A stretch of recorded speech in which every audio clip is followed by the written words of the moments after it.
This is Democracy, a podcast that explores the interracial, intergenerational, and intersectional unheard voices living in the world's most influential democracy.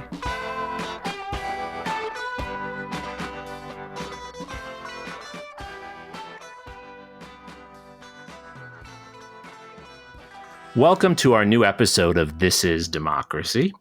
Today we are talking to two of the foremost experts in the world on the history of the Second World War. We are marking the 75th anniversary, believe it or not, of the end of World War II in Europe, what has long been called VE Day. We have with us Dr. Gordon Nick Mueller, who is a distinguished historian and former Vice-Chancellor at the University of New Orleans. He was the founding president and CEO of the National World War II Museum in New Orleans. I have the great privilege of being on the counselor's board for the museum, and it's an extraordinary museum, probably the best history museum in the world, I think. And he's also joined on the podcast today by friend Dr. Robert Citino, who's the executive director of the Institute for the Study of War and Democracy at the National World War II Museum. Rob is also the Samuel Zemurray Stone Senior Historian at the museum, and he's an award-winning teacher, taught for many years at the University of North Texas, and is a distinguished author. He has written books beyond the number I can count. Some of my favorites: The Wehrmacht Retreats, Fighting a Lost War, Death of the Wehrmacht, you can sense a theme in these books, and The German Way of War, From the 30 Years' War to the Third Reich. Nick and Rob, thank you for joining us today. Happy to be here. Wonderful to be here, Jeremy. Thanks for the invite. Our pleasure. Before we turn to our World War II experts, we have Zachary Suri here, of course, with his scene-setting poem. What's the title of your poem, Zachary? And to dust we shall return. Wow. Well, let's hear it. Before the war there was dust, and it was not of bones and bodies, and it was not of rubble and toppled concrete, and it was not of war but of peace. Before the war there was dust, and it was factory smoke and subway grime, and settled in the grass of London parks, to whom death was still the friendly old man. And then there was dust, whole miles of it falling from the sky like a sandstorm in the desert, except it was noisy and filled with the sounds of terror. And then in the morning there was still dust when they trudged out of the subway tracks to see who had been killed and which buildings were gone, dust like painful reminders of biblical mechanics. Before the war there was dust, the remnants of old porcelain and gas lamp soot, peaceful, beautiful Dresden dust, and it was washed away by the river. And then there was dust. It rose from hidden ovens with the remains of brutalized bodies, and it floated down over the valleys like a reminder of the existence of conscience, as more died, and still more. And then there was dust. We came creeping over the Frauenkirche in cold February and firebombed Saxony into extraterrestrial blood rubble, and the Elbe was clogged with ash and dust. And then there was dust, glass, and we sneaked in over Hiroshima and let loose over the city a hellfire we didn't really understand. And the dust was of fingernails, crystallized blood, and rubble. After the war there was dust, as if we had to remember always because it was always there, even under the brows of the deniers. After the war we were in awe. We watched movies of valors in theaters, and we sprayed champagne in the streets, and a generation came home and made a different generation. And there was the dust, floating like flotsam in the rivers, caked on the cobblestones and rebuilt palaces. And there was the dust. Remember you are dust, and to dust you shall return. Well, there's a lot of dust in your poem, Zachary. What does the dust symbolize? Well, the dust is really a metaphor for the destruction of war, and how war remains and the scars of war remain even decades and decades after the war. In the lives of people and in the buildings and everything, we all have the remnants of the war within us. Wow, very well said. Nick, one of the things I struggle with when describing the war to students is to describe the magnitude of the destruction. How do you think about that? How do you describe that to people? Well, yeah, and that's the poem is a great introduction to that answer, I guess, or to my answer. That the war is characterized by just tremendous violence on a scale that has never before experienced in human history. When you talk about 65 million dead, and 40 million of those are innocent civilians under bombs or genocide, concentration camps, and just the violence, the convulsive violence that gains so much momentum and accelerated toward the end of the war. Certainly in the last year of the war and the last month of the war, by a month or so before VE Day, it was gruesome. I mean, Germans were the pincers were coming in from the Allied forces on east and west, and crushing the Wehrmacht and the 8th Air Force and the 15th Air Force, just bombing the heck out of all of the major cities of Hamburg and the Rhineland area and Berlin. And so it was just pulverizing the country. It was, and for America too. I mean, most of the 418,000, probably nearly 400,000 Americans were already dead a month or two before the war ended, and then you have these. It's just gruesome, and I think it's very hard for people to get their arms around the magnitude of that violence at that time, and of course at the same time you've got within Germany the whole Third Reich is just spiraling downward, and Hitler's suicide and the Wehrmacht. I mean, Rob could jump in there, but I mean, I think probably 500,000 troops in the Wehrmacht surrendered in the first week of May. Rob, you're the foremost expert on this. Well, I mean, I come from the German perspective mainly. I mean, that's what I've written about. But I mean, I don't. It's not just a statistical matter. So, in Victor Davis Hanson's new book, he points out in the opening paragraph, if you look at the war from September 1939 to May of 1945, that is from the beginning of the war in Europe to the end of the war in Europe, is something like 20,000 people, 25,000 people died per day. And so I guess the point I try to make to my students, Jeremy, when I've been teaching this in university, there's an idea, I guess, the war it starts and it gets real bad, and then it kind of stumbles to an end. That was not World War II, and certainly not World War II in Europe. It didn't stumble to an end. It came to a roaring climactic explosion in the last year. The last 12 months of World War II were by far the bloodiest 12 months of the war. Yeah. Nick has referred to this kind of just these explosive levels of violence. I'd go back, into the 19th century. I feel remiss if I didn't quote the great Prussian sage Karl von Clausewitz. He must be quoted. I mean, I will quote him once per day, and that's been the bane of my children and my wife's existence over the years. But Clausewitz talked about these reciprocal reactions, that one side does something and the other side feels compelled to top it, and then it's back to the other side, and they just ratchet up the violence in these kinds of 19th and 20th century total wars, until you have something at the end that you could not have imagined at the start. Nick, I'm going to toot the museum's horn. We have a film experience that we like visitors to see first at our National World War II Museum, and the film is entitled Beyond All Boundaries. Right. And to me, it's the truest 3 words ever written about World War II. So Rob, why did the Germans surrender in early May when they did? The Japanese obviously fought through August, and we know now might have even fought longer. They were very close to continuing after the 2 atomic bombings.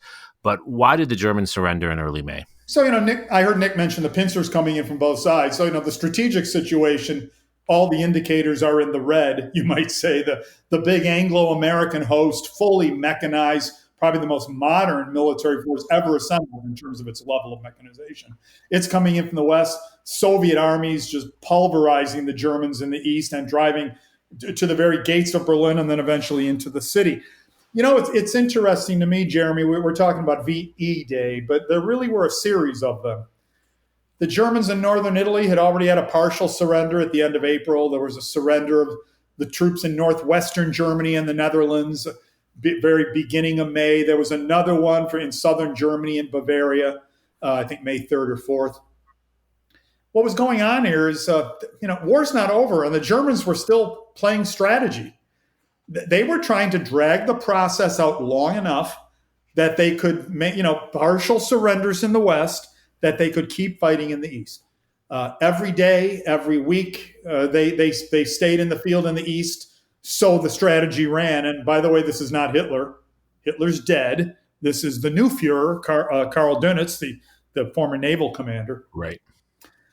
He's playing for time, thinking that every week he can last longer in the East, more refugees and more German troops will be able to get to the West and surrender to the British or the Americans, which is presumably better treatment than you're getting if you surrender to the Soviets. I think that's probably true on a number of levels. Yes. Look, it's interesting to me. We say the Germans didn't have a strategy. Hitler was a rotten strategist, and by the way, I agree. But there is still a strategy at the end of the war in which they're trying to hold out, surrender partially to the West, and then be able to stay in the field a little longer in the East. Naturally, Stalin got bruised feelings about that. He'd done the majority of the fighting and the majority of the dying to bring the Third Reich to heel. And he doesn't he thinks this smacks of some kind of deal, some kind of separate peace that the Western powers are making.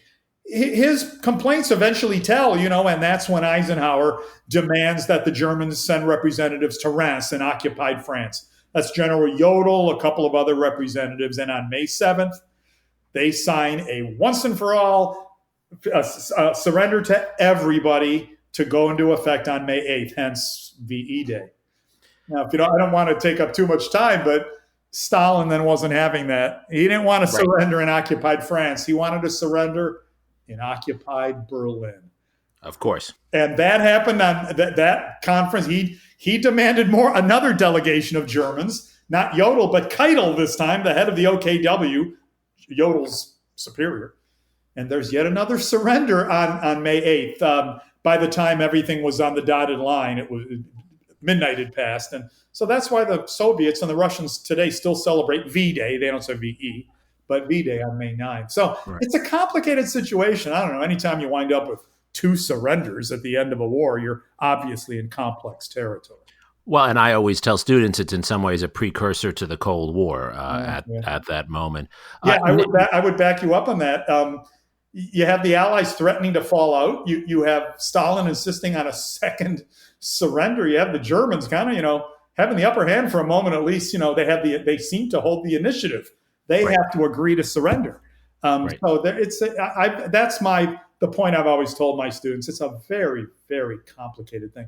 Europe's big, and you don't just have a referee hold up a checkered flag and suddenly the war is over. It's too complex for that. Yeah, when the Wehrmacht started surrendering too there in this first week, they wanted to surrender to the Allies on the to the West. They didn't want, so they were fleeing the Soviet troops and the recriminations and retribution they expected from the Soviets too. And there was mass migrations of people in an organized way for a few months beforehand, almost 1.5 million people. What was it, Rob? Operation Hannibal, I think. And so everybody, hordes of people were on the move, and Wehrmacht finally saw the end in sight there and was trying to surrender to the Americans or the Brits or the Canadians before they could surrender to the Red Army.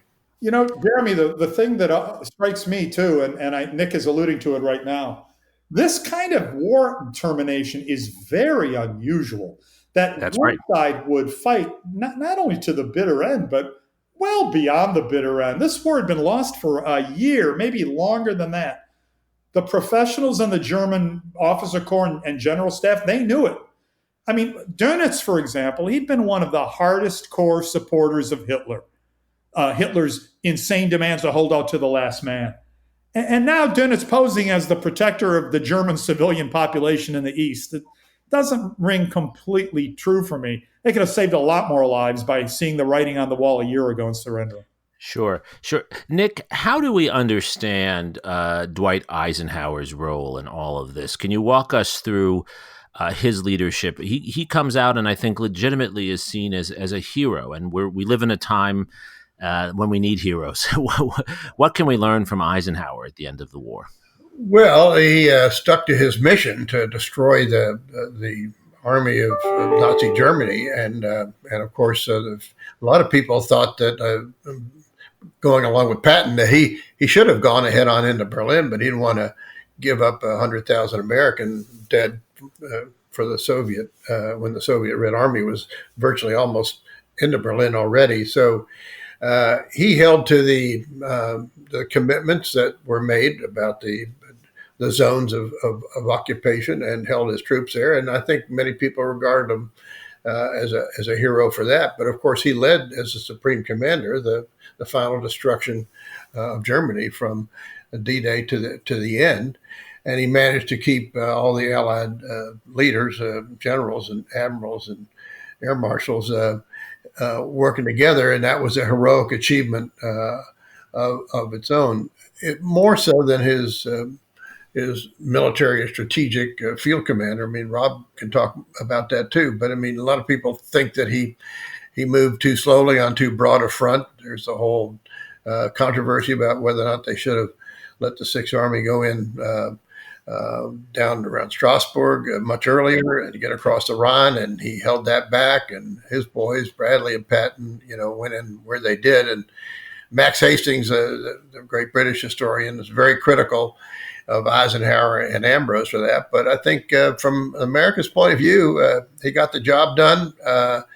He basked in the glory of that, deservedly so. And he kept the coalition together. And, before Roosevelt died and then after him, Truman, everybody was worried about bringing the war to an end. The body bags were coming home in big numbers. And we still had a war to fight in the Pacific.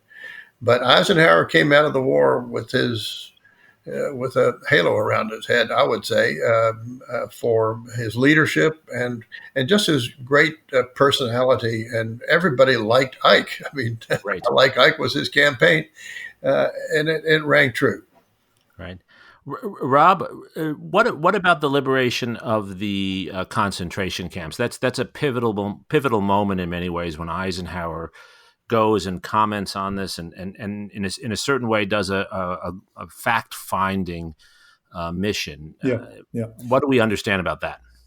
That one of the, I think, signal moments of the end of the war is Eisenhower, of course, visiting the concentration camps, hundreds to 50 to 100,000 at a pop, human skeletons, dead bodies all over the place. It's a horror show. We know about Nazi crimes essentially because Eisenhower did that. And then he insisted on having local German officials come and see it. And then he insisted on having Western reporters and photographers coming to see it. And he told them deliberately, take pictures of this so that later when people say, no way, that's impossible. No one would do that to another human being. You'll be ready with the evidence. And I just read a biography of Alfred Jodl, that is the German general who went and signed the surrender instrument to Eisenhower at Rest, the first one, the one on May 7th that went into effect on May 8th. He was right next to Hitler the entire war, and he claimed after the war he didn't know a thing about the concentration camps. And he said even if someone had told me, it wasn't my job. My job was to draw up military plans. And it strikes me that Eisenhower knew that leadership, modern military leadership in a global war of this sort, had to have a political dimension. It wasn't enough just to say the 3rd Division goes to the left flank and the 4th Division goes to the right flank. As important as those things are, you had to have a broader vision. Going back to Clausewitz, you fight wars because they're the continuation of politics. There has to be a political end in mind. And so for Eisenhower, yes, destroying the armed forces of Nazi Germany, that was the mission.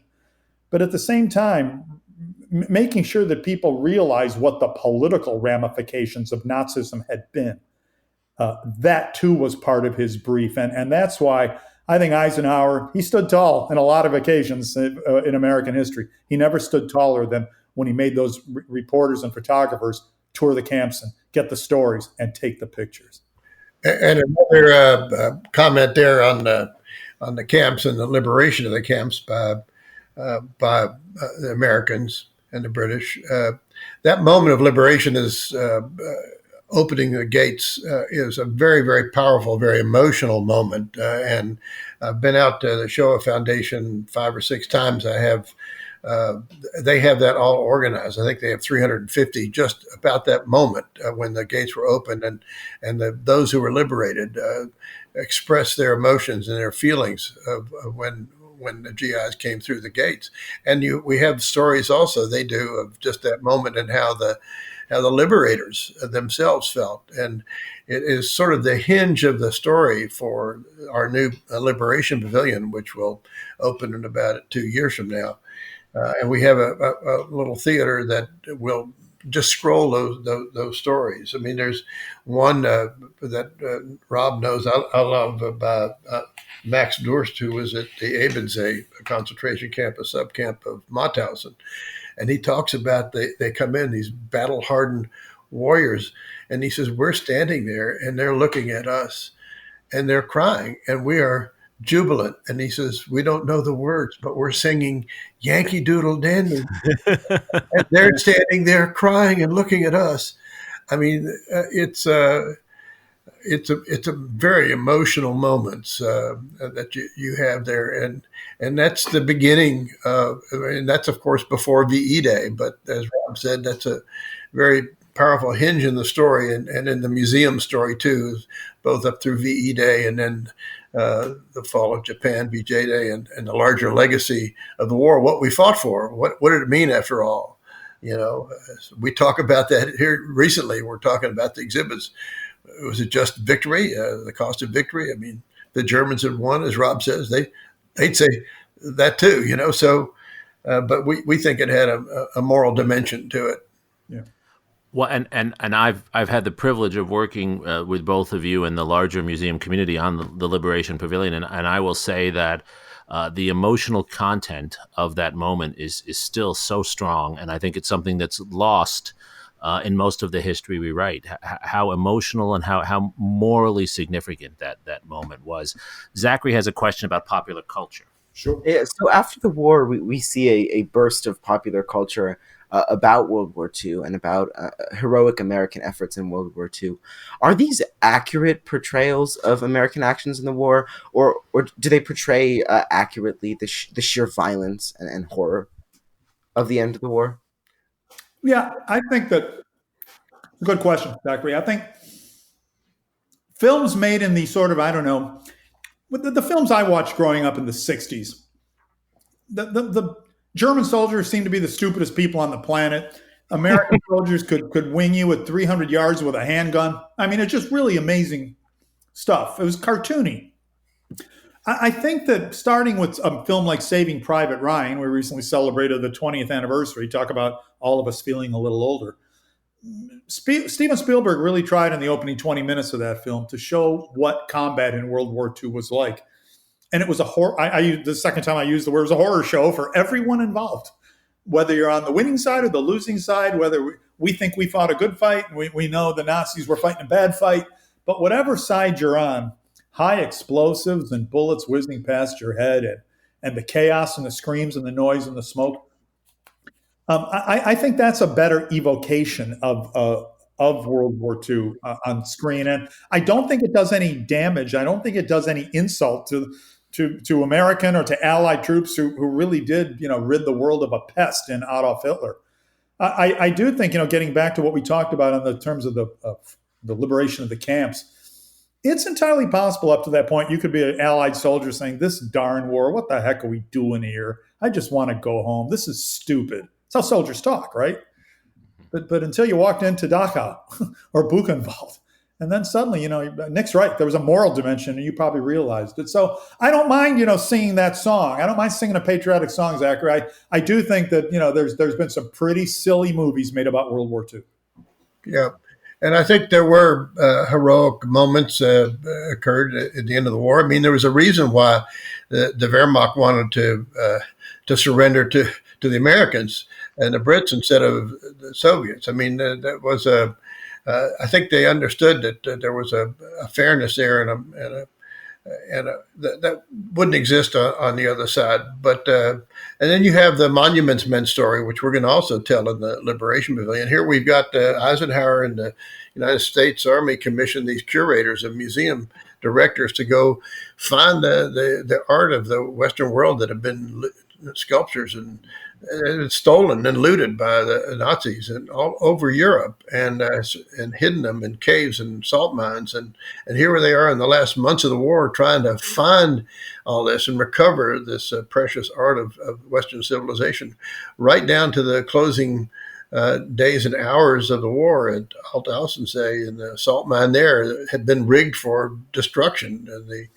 The Ghent altarpiece was there, and other fabulous artwork, and with the help actually of the Austrian resistance. They were just hours before the end of the war. And then there's the OSS, the great story, a book I just read recently, this Return to the Reich of Freddie Meyer, a Jewish refugee to America, came back and fought in the U.S. Army, got into the OSS and parachuted first he was stationed in Italy, but he parachuted into Austria, in the Tyrol outside of Innsbruck, impersonating a Wehrmacht officer in the last months of the war, because Eisenhower was worried that Hitler had this last redoubt up in the Alps, and he was impersonating a Wehrmacht officer.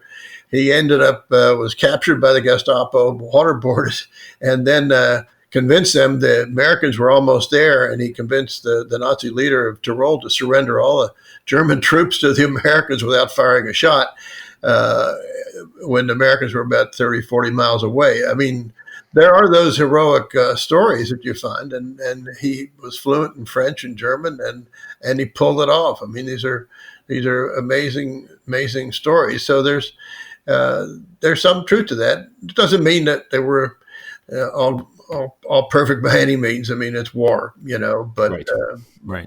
And Hollywood does what they do, so and there's this patina, the moral patina gets exaggerated to some extent. I mean, the good war sort of mythology that erupts, and America is always on the side of the angels, sort of thing. Right. Well, and so, Nick, that's actually where I wanted to go for our closing. We always like to close our podcast episodes with a forward-looking element. How does this history help to inform us going forward? How can it help improve our democracy? What are the correct lessons? Clearly, the war was a war with a moral mission attached to it. If there was a just war, this was it. But on the other hand, that doesn't mean that the United States was ever free. It doesn't mean that our power had no limits. What are the correct lessons that we should learn, especially now in the 21st century when we're in this really difficult transition, understanding who we are as a society and where we are in the world? Well, I mean, I'll answer. And Rob and I've been in the thick of this for several years as we develop the major themes of the post-war era from 45 to as far forward into the last 75 years as we can go in the Liberation Pavilion. I mean, we talk about the legacy of the war, and we've sketched out a story that reflects the major values of our country with regard to FDR's vision before the war even began of four freedoms: freedom of speech, freedom of religion, freedom from fear and want. As he embedded those in his war aims in the Atlantic Charter, and it envisioned a United Nations.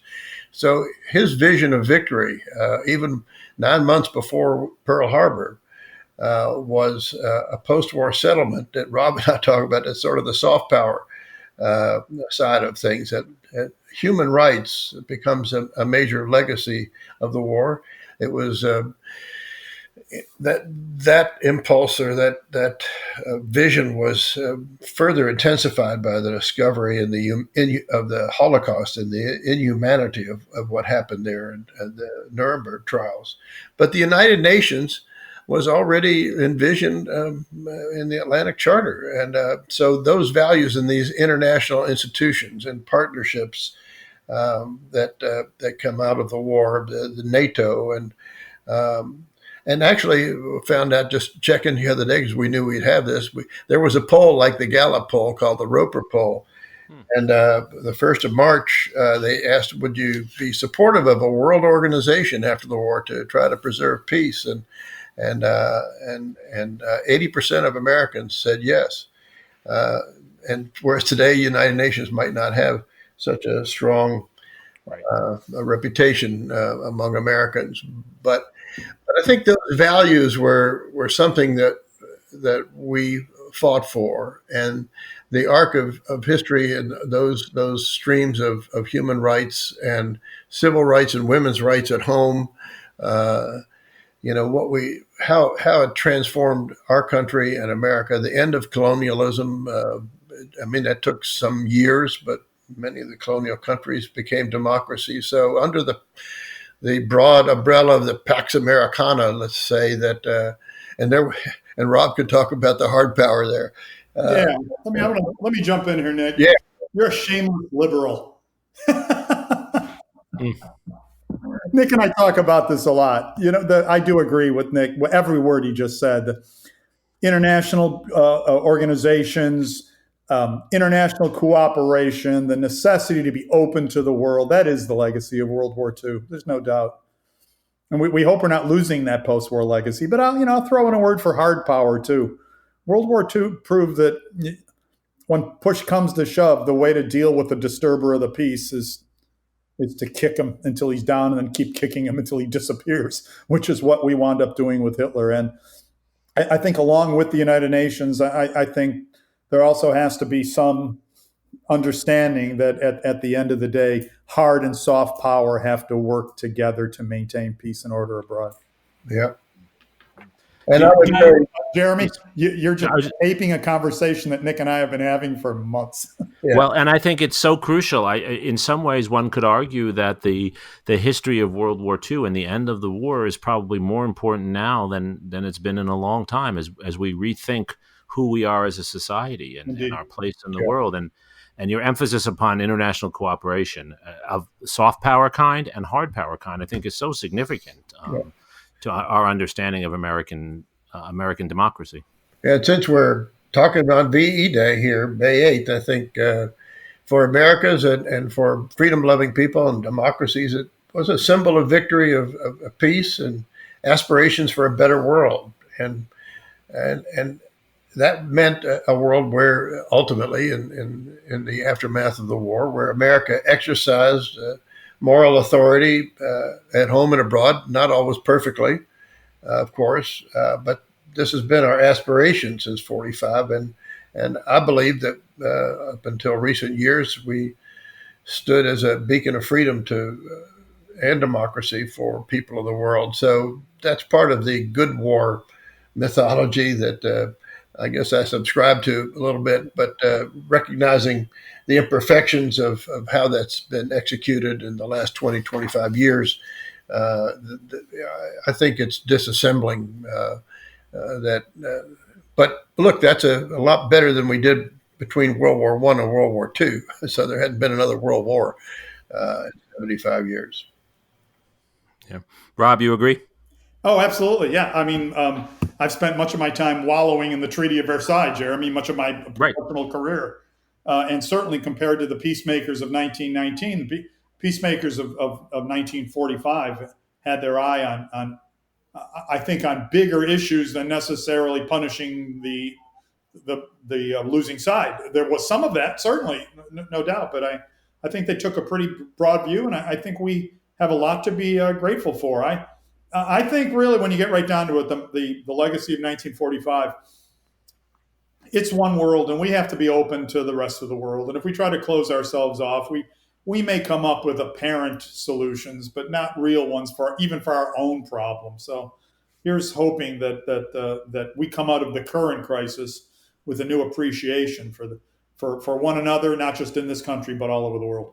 I love it. I think that's a wonderful note to close on. Zachary, do you find, and do others of your generation find World War II inspiring for a new world, for creating an open world and a world of human rights, what Nick and Rob have talked about? I mean, we certainly hope so at the World War II Museum, because we need your generation to come and visit the museum. So Zachary, how do you think about World War II?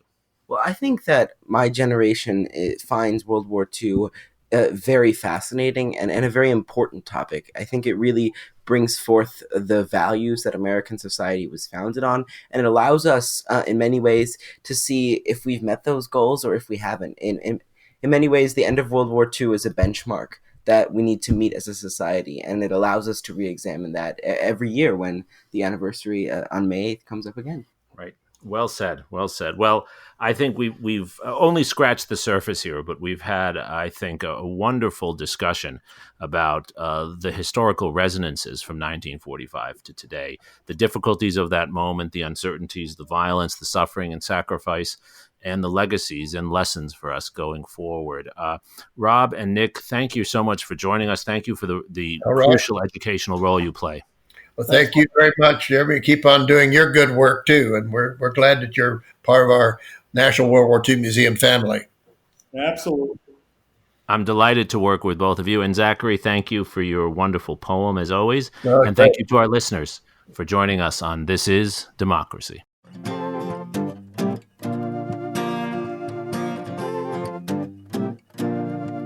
This podcast is produced by the Liberal Arts Development Studio and the College of Liberal Arts at the University of Texas at Austin. The music in this episode was written and recorded by Harrison Lemke, and you can find his music at harrisonlemke.com. Subscribe and stay tuned for a new episode every Thursday featuring new perspectives on democracy.